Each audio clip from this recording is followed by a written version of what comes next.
नमस्ते जी। द्वितीय श्रव्य कणिका, दयानंद दिवाकर, लेखक आदित्य मुनि जी वानप्रस्थ। गत श्रव्य कणिका में हमने जाना कि महर्षि दयानंद जी की जिनका राशि नाम धनेश त्रिवेदी था और नक्षत्र के आधार पर बाल्य नाम मूल शंकर था, जन्म हुआ। इस संबंध में आर्य समाज टंकारा के भूतपूर्व मंत्री और आर्य मिशनरी स्वर्गीय पंडित श्री कृष्ण शर्मा ने अपने ग्रंथ महर्षि दयानंद स्मारक का इतिहास में लिखा है कि महर्षि मूल शंकर की जो जन्म कुंडली उनके पारिवारिक जनों से प्राप्त हुई है, उसके अनुसार महर्षि की जन्मतिथि भाद्रपद शुक्ला नवमी ही है, परंतु स्वर्गीय श्री अखिलानंद जी ने इस तिथि को ग्रहण करते हुए अपने दयानंद दिग्विजय नामक सुप्रसिद्ध काव्य ग्रंथ में महर्षि का जन्म चैत्री संवत 1881 विक्रमी लिखा है, जो वास्तव में सौराष्ट्र और गुजरात में प्रचलित कार्तिकी संवत से 6 मास पीछे की है। महर्षि की जन्म कुंडली के अनुसार उनका जन्म कार्तिकी संवत 1881 विक्रमी की भाद्रपद शुक्ला नवमी को प्रातःकाल 3:30 पर मूल नक्षत्र धनु राशि में हुआ था। अतः नक्षत्र पर से उनका बाल्य नाम मूल शंकर रखा गया, परंतु राशि नाम धनेश त्रिवेदी था। इन पूर्वोक्त दोनों ही जन्म कुंडलियां उस समय प्रचलित निरयन पंचांगों के अनुसार हैं। इनमें परस्पर दृश्यमान कुछ अंतर होने पर भी तिथि के संदर्भ के लिए उक्त दोनों जन्म कुंडलियां एक ही हैं, अलग अलग नहीं। लेकिन 21वीं शताब्दी के आरंभ से आचार्य दार्शनीय लोकेश ने अपना जो ऋतुबद्ध सायन वैदिक पंचांग प्रचलित किया है, उसके अनुसार उन्होंने इस समय की यही जन्म कुंडली इस प्रकार से बना करके भेजी है, जो इस पुस्तक में मुद्रित मिलती है।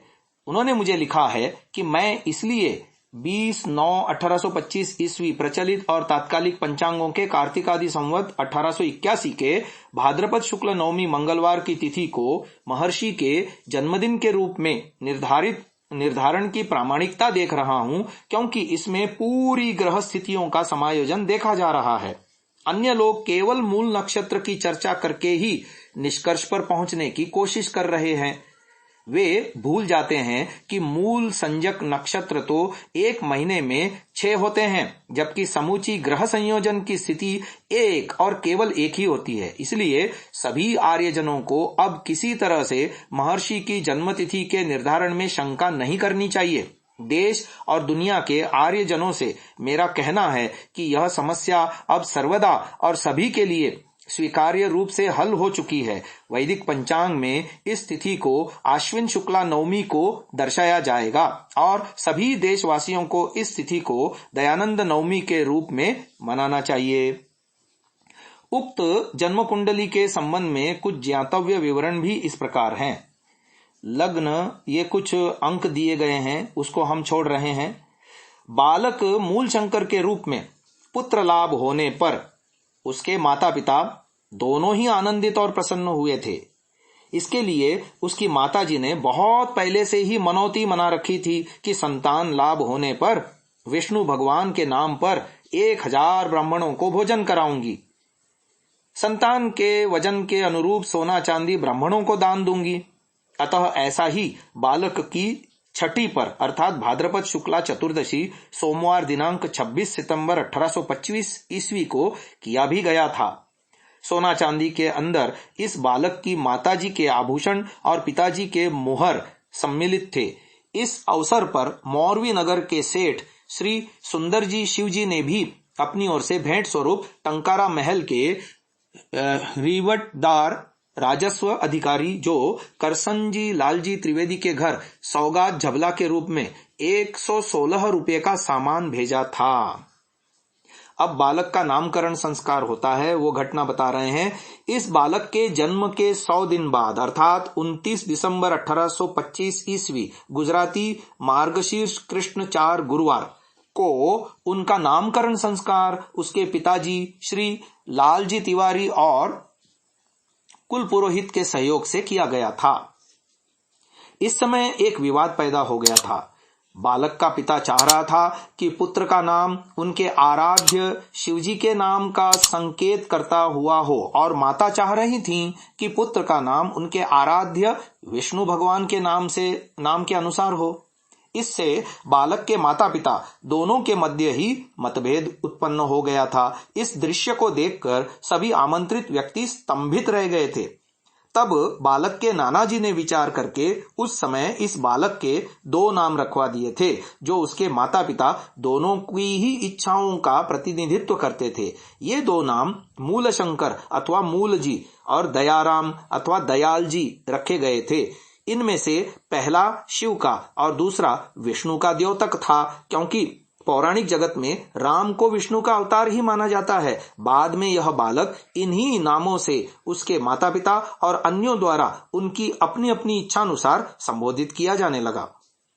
आगे जब बालक मूल शंकर धीरे धीरे बड़ा होने लगा, तब उसके पिताजी ने उसकी देखभाल के लिए एक रत्नाबाई नाम की दाई रख दी थी, जो उसे स्नान कराती, खिलाती पिलाती और बाहर घुमाने ले जाया करती थी। जब 1 वर्ष बाद भाद्रपद शुक्ला 9 अर्थात 10 सितंबर 1826 ईस्वी रविवार को मूल शंकर का पहला जन्मदिन का उत्सव मनाया गया था, तब ब्राह्मणों को भोजन कराने, गरीब दुखियों को अन्न वस्त्र देने और नृत्य संगीत आदि का शोरगुल चल रहा था। तब मूल शंकर की माता ने इस बालक को बाहर घुमा लाने के लिए रत्नाबाई को आदेशित किया। रत्नाबाई बालक की धाई मां थी। आदर, यत्न और स्नेह के साथ उसको खिलाती पिलाती थी। बालक की रुग्णावस्था में रत्नाबाई को नींद नहीं आती थी, खाना पीना भी छोड़ देती थी। बालक की शैया के पास आंखों में आंसू लेकर उपस्थित रहती थी। बालक के प्रति उनका माता के समान स्नेह और ममता लगी रहती थी। किंतु इस दिन उसका चंचल मन कुछ विकृत हो गया था। हजारों रुपयों के आभूषण पहने हुए इस बालक को अपनी गोद में लेकर वह डेमी नदी के किनारे एक निर्जन स्थान पर पहुंच गई थी। वहां पर वह बालक के शरीर के सारे ही आभूषण उतारकर और उन्हें कपड़े के अपने आंचल में बांधकर तथा बालक के मुख को अंतिम बार चूमकर जैसे ही वह उसे नदी में फेंक देने के लिए उसमें उतरी, तब वह उसे फेंक नहीं सकी, क्योंकि ऐसा करते हुए यह बालक अनायास ही हंसने लगा था। सो बालक के मुख पर इस अस्वाभाविक हंसी को देखकर रत्नाबाई का हृदय परिष्कृत हो गया था। अतः वह बालक को पुनः चूमती हुई नदी के पानी से बाहर निकाली और भीगे कपड़े पहने हुए ही उसने उसे उसकी माताजी के सम्मुख लाकर छोड़ दिया। इस दृश्य को देखकर रत्नाबाई के पीछे बहुत से लोग हो लिए थे।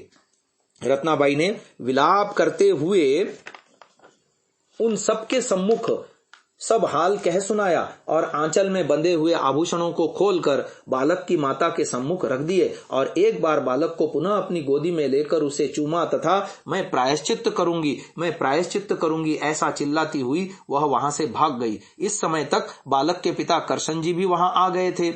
उन्होंने भी यह सब वृत्तांत सुना और सबने एक स्वर में कहा कि रत्नाबाई पागल हो गई है, उसका इलाज होना चाहिए। अतः रत्नाबाई को वापस लाने के लिए 3 सिपाही भेजे गए, परंतु वह कहीं नहीं मिली। 3 दिन के बाद यह समाचार अवश्य मिला कि उसने 2 कोस की दूरी पर एक पुराने मंदिर में गले में फांसी लगाकर आत्महत्या कर ली है। अतः बालक के पिता करशन जी तिवाड़ी ने पंडितों के परामर्श पर उसका श्राद्ध, शांति और बालक की जीवन रक्षा के लिए पूजा पाठ किया था और पीछे बोध गया तक जाकर उसके उद्धार के लिए पिंडदान किया था। इस प्रकार बालक मूल शंकर अपने माता पिता को संतान लाभ का सुख और दुख दोनों ही देते हुए बड़ा होने लगा। उसके माता पिता उसके जन्म से पहले भगवान से लेकर एक ही संतान की प्रार्थना किया करते थे, परंतु उनके जन्म के बाद पिताजी शिवजी से कार्तिकेय और गणपति जैसे पुत्रों की और माता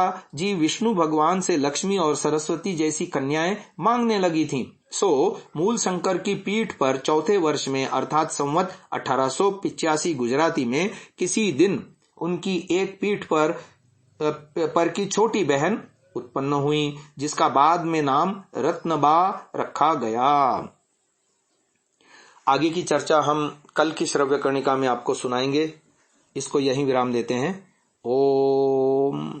इस वीडियो को पूरा देखने के लिए आप सभी महानुभावों का हार्दिक धन्यवाद करते हुए विनम्र निवेदन है, आज ही गूगल प्ले स्टोर से एंड्रॉयड के लिए सांतसा नामक ऐप को आप डाउनलोड करें। इस ऐप में आपको महर्षि दयानंद, आर्य समाज, देशभक्ति, चरित्र निर्माण, संस्कृत आदि से संबंधित सैकड़ों घंटों का ऑडियो श्रवण करने को मिलेगा।